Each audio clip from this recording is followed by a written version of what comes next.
Craigslist is not something I would use often. I mean, less than once a year for sure.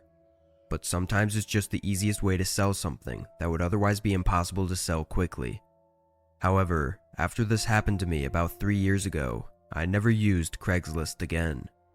I was 22 at the time and lived in a very small house with a roommate of mine for over a year before he moved out.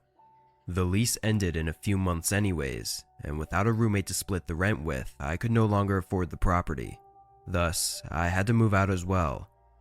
It wasn't too hard to find an apartment, but it was way smaller than the house was.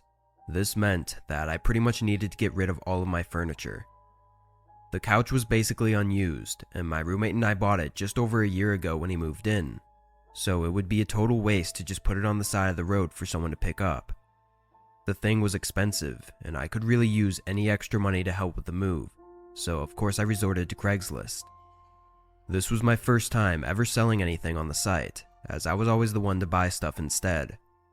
I'd never had any weird experiences, aside from just the awkward feeling of being in someone else's house and meeting a stranger. Though, being the person selling this time, I felt much more comfortable since I would be at my house. Anyway, it took a bit over 2 weeks for someone who was seriously interested to reply to the ad and ask to come check it out.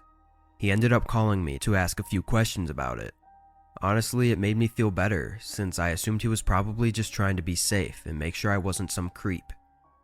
His name was David, and he told me that he moved into a new house and needed some cheap furniture to fill the space. I mentioned that I was in the exact opposite position, leaving my house for an apartment. He responded, asking politely why I was leaving, to which I told him that my roommate left, so I couldn't really afford it anymore. He sounded nice though, which I guess made me tell him more than I should have. We set a time after we were both off of work on a Saturday evening around 6 o'clock. When that time came around, I left the front door open and waited. I sat on the couch for over an hour just waiting for the guy to show up before eventually shutting the front door and going to the kitchen to make some food, assuming he just bailed on me. But then the doorbell rang only minutes later. It was 7:30 at this point, so I was obviously a little upset, but I tried to fake a smile and opened the door. "Hey, I'm David," he said as he held his hand out for a handshake. He was a tall, larger man with a very large grin on his face. I shook his hand and invited him inside, showing him into the living room. He looked at it for a second, nodding his head in approval, before I heard footsteps outside the front door, followed by it opening and 2 more men walking inside. "Sorry, these are my buddies that are moving in with me. Hope you don't mind." "Oh, yeah, that's fine," I said nervously, knowing that there wasn't much I could do about it. Honestly, I was starting to get really uneasy though, and had a bad feeling in my gut. I tried to not think about it, telling myself I was overthinking it, but my feelings would not suppress. David walked to the other side of the couch and knelt down a bit as if he was inspecting something. Then he stood back up. "What's this over here?" he said, pointing down at the side of the couch. With the other 2 men standing behind me, I reluctantly walked over to where he was standing and looked down at the couch. "I don't see anything." He pointed again, as if he wanted me to get down and look. The 2 other men came closer, standing in front of me, while David was behind me. Slowly, I knelt down and looked at the side, still not seeing anything. I could feel all of them breathing over me, making me feel powerless and terrified. "I'm just messing with ya. There's nothing there," David exclaimed, giving me a hard pat on the back as I stood up. I let out a nervous chuckle and moved myself a few steps away. I could see the other men had creepy smiles on their faces as they looked at David as if plotting something.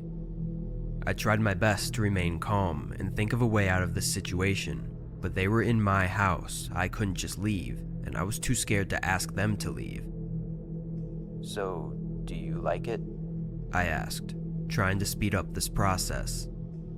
David looked at his friends and then back at me. His happy, smiling expression had shifted. There was a very odd moment of silence as I stared into David's empty eyes. A calm before the storm. One of the men tackled me to the ground, pinning me down aggressively.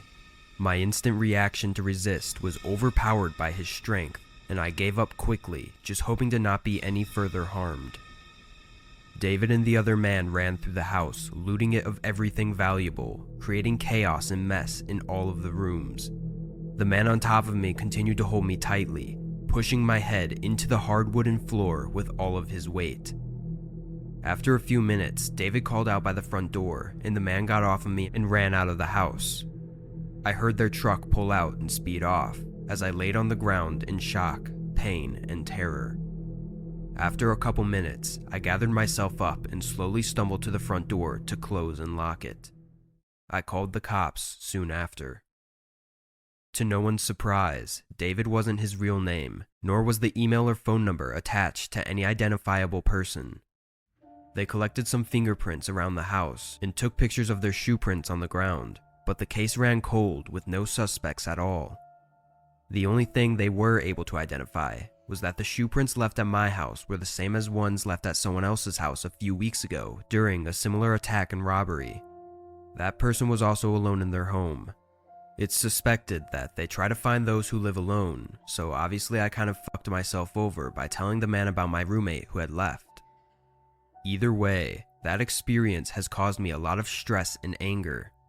I was blinded by the feeling of safety being in my own home and was taken advantage of because of it. Sites like Craigslist are dangerous, and people need to be more aware of the dangers of willingly inviting unknown, seemingly innocent people into their homes.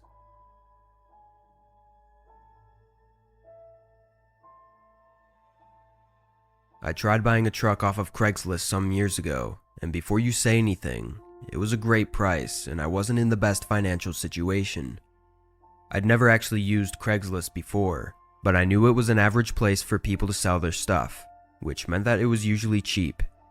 Even with the cheap prices of cars on the site, I still had to ask my dad for money because I didn't even have the few $1,000s in my account that I needed in cash for a cheap car. After a bit of scrolling though, I messaged this guy who posted his truck for $4,000 and he got back pretty quickly, answering all of my questions on it and giving what sounded like honest answers. He basically said that it wasn't the nicest looking, but it'll get you where you gotta be in a reliable manner. Interested, he agreed to meet me at a Burger King that was a halfway point of where we both lived. I got there first, taking an Uber, and he showed up maybe 5 minutes later. We chatted for a bit, and he told me more about the truck, mentioning minor issues it's given him in the past, but nothing too serious. After all, I didn't have the money to be picky. Of course, I asked if I could test drive it, to which he said that he knew a less busy parking lot and I could test drive it there. Honestly, I was like, alright, whatever, and I took my phone out to get a quick Uber, but he said it was just across the street and that we could just ride together. I didn't want to be rude and had never done something like this before, so I kind of assumed it was a normal thing. Looking back, I should have told him to F off, but I was young and he was old, so for some reason I trusted him. As I got inside, he asked me if I had my license on me, which was just another reason I trusted him. He seemed like he was a genuine guy. He started driving, though we went a little further than across the street, probably a few blocks away from the Burger King, to this empty parking lot away from the main road, which was the first red flag to come up, even though it should have been the second or third. "Alright, let's switch," he said, putting the car in park. As we were passing each other around the car, he threw me the keys, saying heads up, but they landed nowhere near me. I mean, I would have had to dive into the concrete to catch them. Awkwardly, I went to pick them up, and just as I bent down, I felt the weight of his foot slam against my side, and before I knew it, he was on top of me, ripping my wallet out of my back pocket and running back towards the truck. I immediately grabbed the keys from the ground, thinking he must have forgotten them in the heat of the moment, and that I could possibly force a trade. Unfortunately though, the keys he threw at me must have just been fake, because he just drove away, leaving me stranded there stupidly. What makes everything worse is that it all happened so fast I couldn't even get the damn license plate. I still had my phone though, and the first thing I did was cancel the only card I had because I couldn't risk him spending money I didn't have, and then I called the police. I walked back to the Burger King and filed a report when they met me there, but with only the description of a rusty white truck and an average middle-aged white guy, Nothing ever came of it. He took the ad down, and his email wasn't even a real name. Apparently it was just named after a video game character, and again, I didn't get his plates.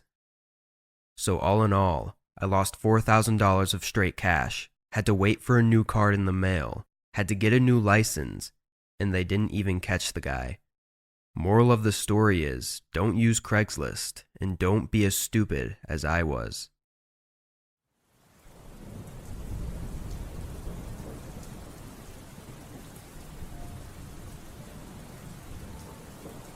I used to work for a big maid company, but I left after my ex-coworker told me that she was making more than triple just working by herself and listing ads on Craigslist Marketplace. So of course, I looked into it and eventually began doing that as well. I was making amazing money for close to 7 months before anything weird happened. Ever since, I have never encountered someone that creepy, and I hope I never do again. I had answered a usual email from someone asking me to clean their house. The way it works is they tell me what rooms they want me to do, and I charge the price based on how long I think it will take. To do this, I have to go to their house to make an estimate, or they can send me a video walkthrough. This is the way we did it at my old company, except I charge a much better price, and people feel more comfortable with the same person coming over every week. The man had sent me a video walkthrough of his house, and it was very clean already, which happens with a lot of clients who just want to maintain that cleanliness and have someone get the nitty-gritties. We set a date and time, and a few days later I went for the first time clean.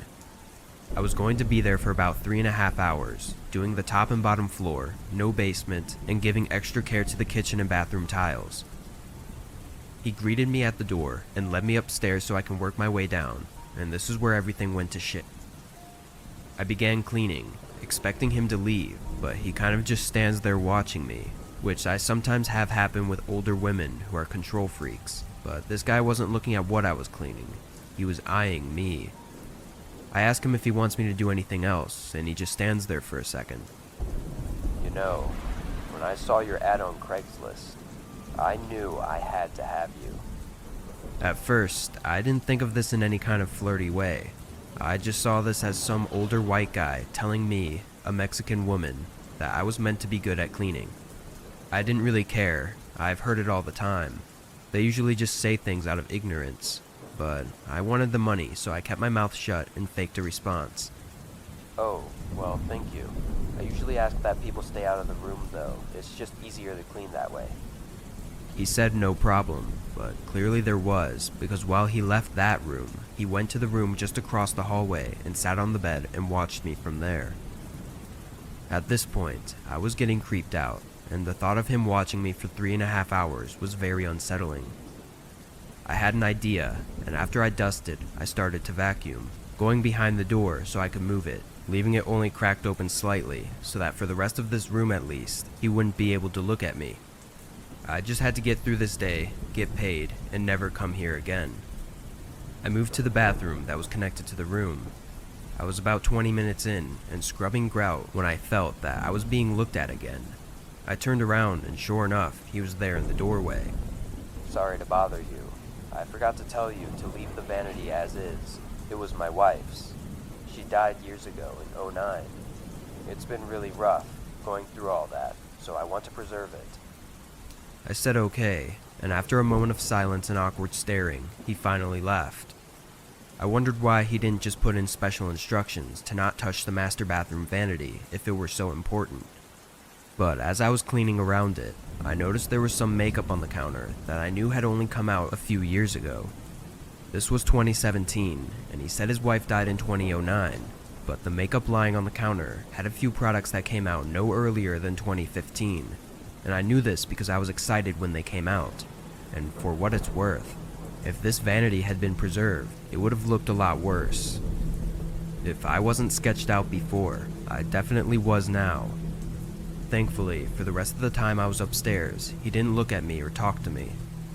I was dreading going downstairs, but I was halfway done and just needed to get the rest of it over with. I got to the kitchen and started there. From the kitchen, you could see the living room, and again, something was off. This guy had 0 pictures hanging up.